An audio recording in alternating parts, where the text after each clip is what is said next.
Let's go to the Harrison Flight Academy hotline. Welcome in Shannon Green, my colleague at the Orlando Sentinel. She covers UCF. You can check out all of her Knights coverage at orlandosentinel.com. You can also hit her up on Twitter at OS Knights. Shannon, I'm going to call up UConn right now and see if we can have that civil conflict trophy delivered to our radio studio so we can proudly display it here in Orlando.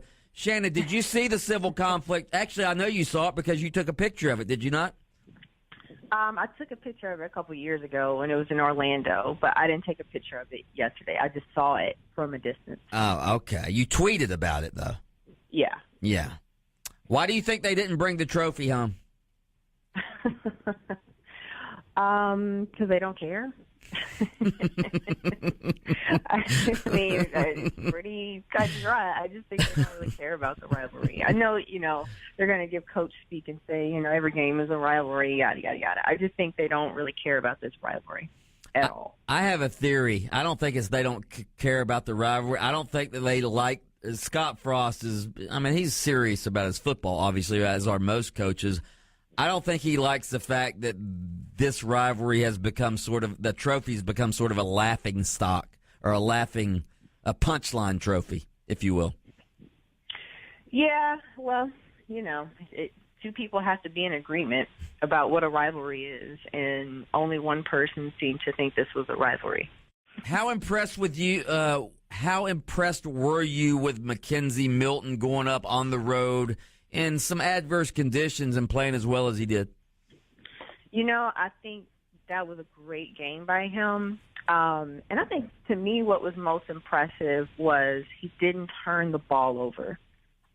You would think in rain and wind and all the nastiness of the weather, the field was very slick, Mike. I mean, Adrian Killen slipped up a couple of times on kickoff returns, so you could see how slippery the field was. So for him to protect the ball and not throw it away, I thought showed a lot of maturity by him. And there were a couple of plays where they could have almost been interceptions. So some of that was a little bit of luck. But for the most part, I think he did a great job taking care of the ball. He was throwing on the run, finding receivers. That's just not a game where you expect them to be able to execute the pass that cleanly. He's got a weird looking throwing motion. But he throws a nice ball. Yeah, he does, and he also knows when to take some of the speed off of the ball. Especially on some of those short passes that you'll see him do. He has a really nice touch on it. I thought it was funny how after the game, Earl Clark called him their own little Johnny Manziel. So players really enjoy the way he plays. They say he's fun and he's exciting and he keeps you on your toes because you never know what he's going to do. He is fun to watch, and that's what football's all about, is entertainment. And if he's entertaining the fans, that's a good thing. Absolutely. Shannon, dare we say, when you look at the American Athletic Conference standings right now, UCF obviously 1 second away from controlling their own destiny in the league, but they can compete for the title, can't they? Yeah, I know they had to be sick about that Temple loss. I'm sure that's the biggest reason why they're sick about it, because they lost all the control. But here's the hope that I think UCF fans can have. Right now they're in third place in the East. They're just behind Temple and USF, who are tied at 3-1. Now, a lot has to happen in order for them to have an opportunity to win the East. Mainly, I think a lot is riding on that Temple-Cincinnati game this week. UCF really needs Cincinnati to beat Temple, and it wouldn't hurt if UConn could beat Temple that following week, too. So I think Temple has to really stumble in their next 4 games. USF obviously has to stumble. They got Navy and Memphis coming up, which those are going to be hard tasks. And then UCF has to pretty much win every remaining game to give themselves a very solid shot.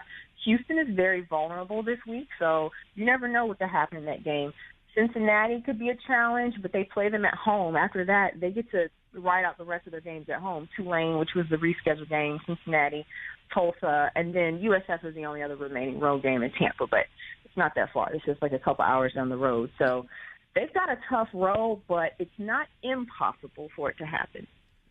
I don't know what – I was shocked when I saw that SMU pretty much clobbered Houston last week. Yeah. What's going on with Houston? Do you know? Wow. So, yeah, they're a mess. They're really a mess. And what's so crazy about that was in that game, the offensive line allowed Greg Ward to get sacked 7 times. And what's even worse about that is they allowed him to get sacked against an SMU defense that ranked 109 out of 128 teams. So FBS teams. So it's not like they got beat by just a great defense. And I know in the last 3 games, because remember, they also struggled against Tulsa a couple weeks ago as well, almost lost that game. So in the last 3 games, they've allowed 115 points to their defense and 1,247 yards. So there is definitely a meltdown going on. And I have to question how much of it has to do with the questions about Tom Herman leaving for the next job, the Big 12 expansion, becomes a bust. And I just think that all of their goals and their big picture goals have really kind of turned. And I wonder how much the focus is there. So, this is why I think exactly why so many coaches say, we just want you to focus on 1 week at a time, because that's what can happen when you start looking too far ahead and you're not focusing on what you need to take care of that week. You allow a team like SMU to come and not just beat you, but destroy you. So Greg Ward was sacked 8 times by a terrible SMU defense. I got to tell you, Shannon, with the way UCF's defense has been playing, UCF's defense is ranked pretty high. I think they're ranked like 35th or 36th in the country. They ought to be able to do some damage to Houston this weekend. They should. I think a lot of that's going to depend on their health, too, because that was one thing I was concerned about in that UConn game. They were banged up. Jemias Pittman did not play. He had an ankle injury.